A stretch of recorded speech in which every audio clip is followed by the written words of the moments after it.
Cure percentage అనేది ఎలా ఉంది? కంపారిటివ్‌లీ అదర్ కంట్రీస్‌తో పోల్చుకుంటే ఇండియాలో ఎలా ఉంది క్యూర్ పర్సెంటేజ్?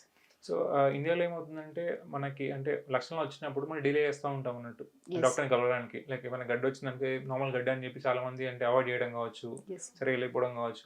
ఇప్పుడంటే ఎస్పెషల్లీ మన అంటే కాస్మోల్ మెట్రోస్‌లో కొంచెం అవేర్‌నెస్ బాగా పెరిగి ఏదైనా ఉంటే తొందరగా వాళ్ళు ఎమ్మడే డాక్టర్‌ని కలుస్తున్నారు.